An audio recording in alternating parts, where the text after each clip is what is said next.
चिल्लाना अच्छी बात नहीं, ये हंसने की बात नहीं, सच बोलना बदतमीजी नहीं, हर बात दिल पर लेना ठीक नहीं।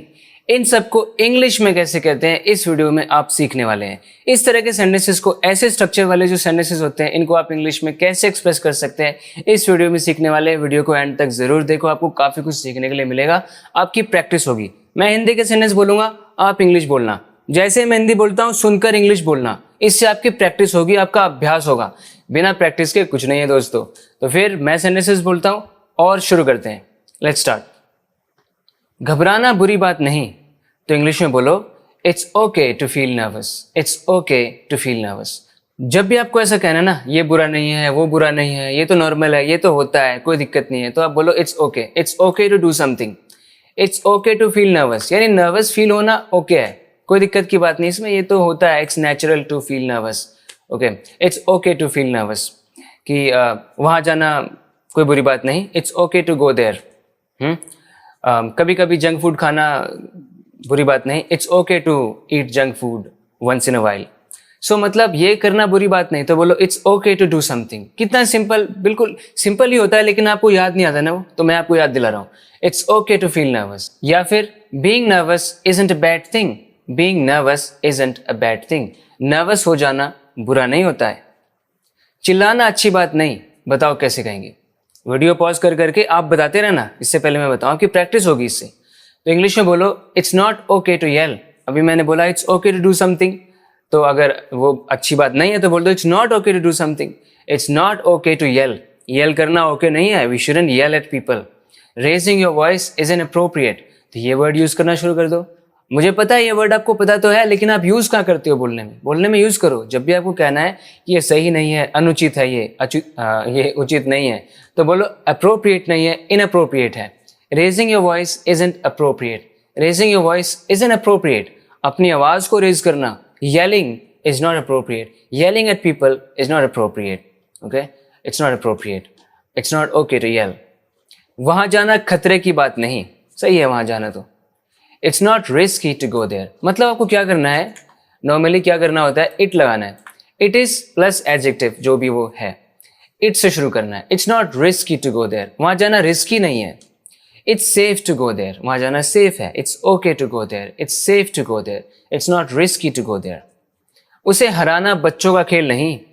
It's not a piece of cake to defeat him. अब ये एक इडियम है, अगर आप बोलते हो कि कोई चीज पीस ऑफ केक है, मतलब वो बहुत ही आसान है, उस काम को करना बहुत आसान है, मतलब वो पीस ऑफ केक है।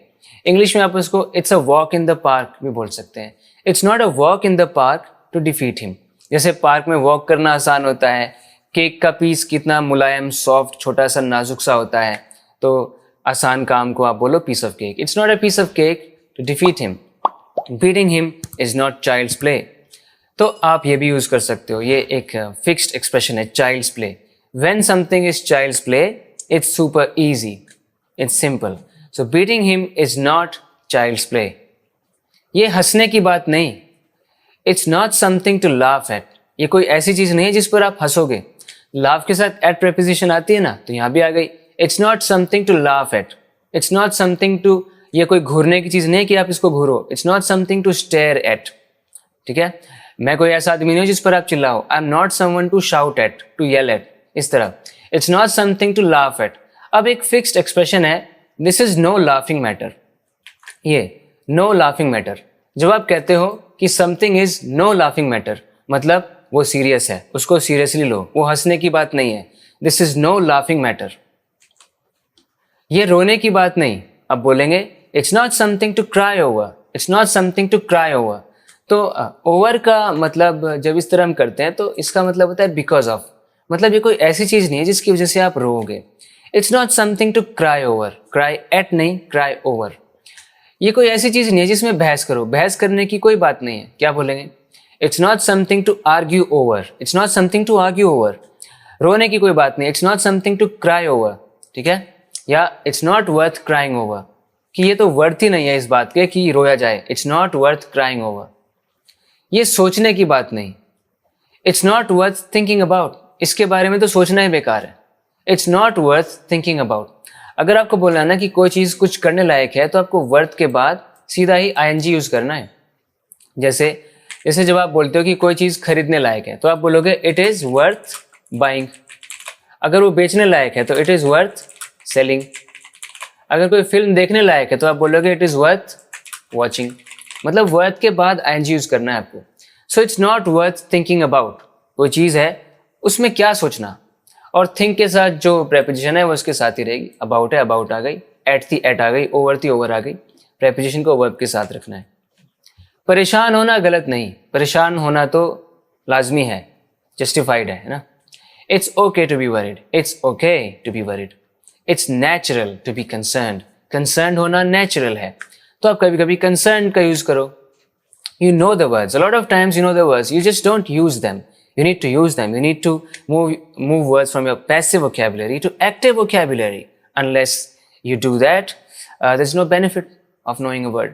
So, but I must say, I must admit that you will at least understand the meaning of the word when you hear someone say it or when you read it somewhere.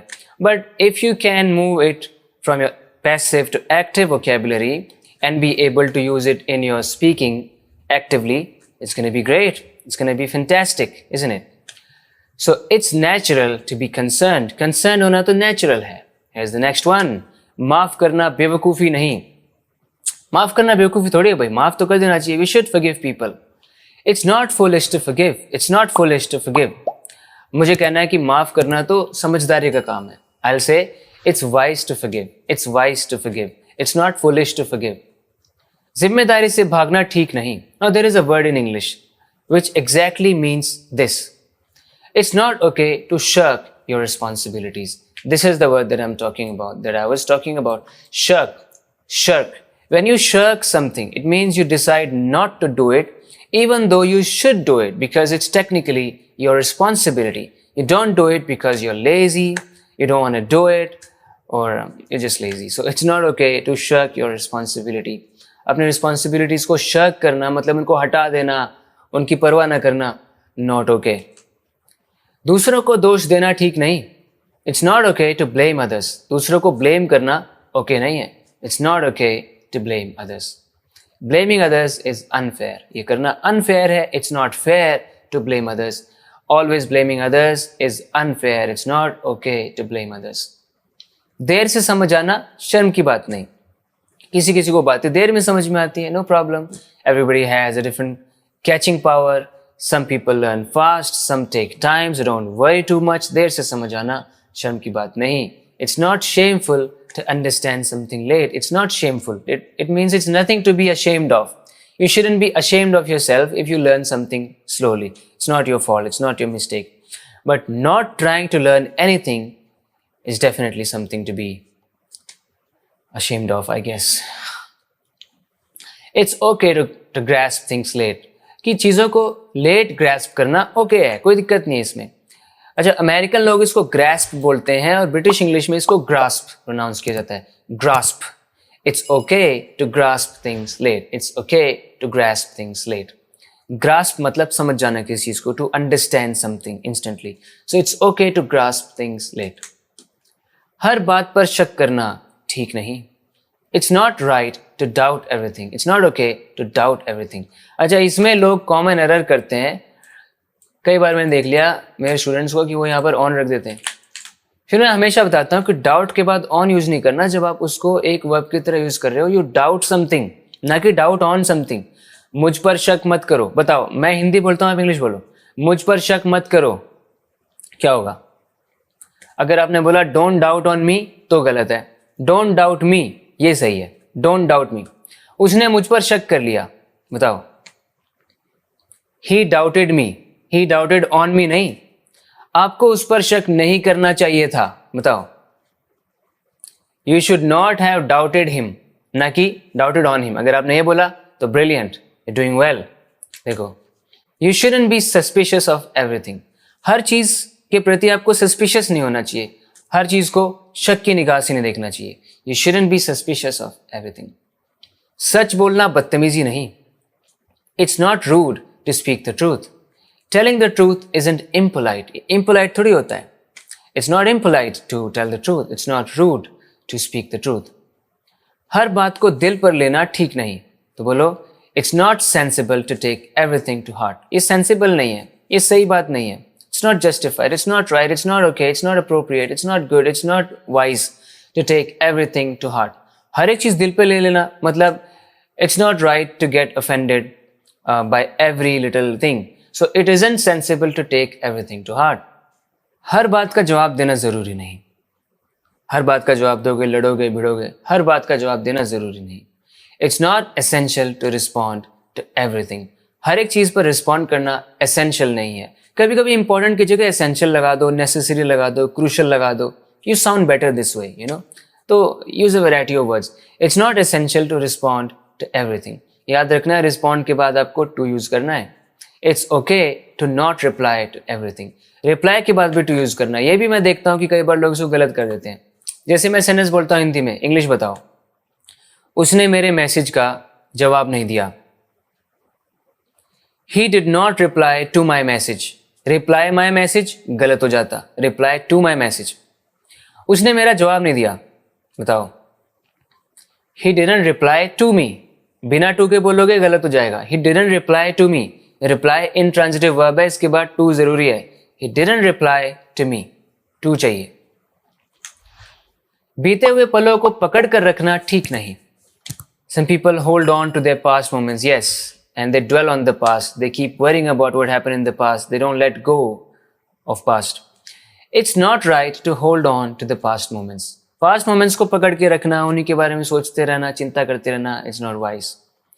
Clinging to the past isn't wise. आप किसी चीज को पर cling करते हो, मतलब उसी से चिपके रहते हो, जुड़े रहते हो। You're not ready to let go of it. You don't want to leave it. You don't want to go away from it. You cling to it.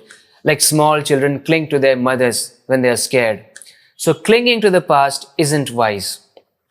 Clinging to the past isn't wise. यानी past से जुड़े रहना, चिपके रहना, उसके चेप हुए रहना, ये समझदारी की बात नहीं है। तो दोस्तों, उम्मीद है आपको वीडियो पसंद आई है। अगर पसंद आई है तो it would be unwise if you didn't leave a like. Video को लाइक करें, चैनल को सब्सक्राइब जरूर करना अगर आपने अभी तक नहीं किया है तो।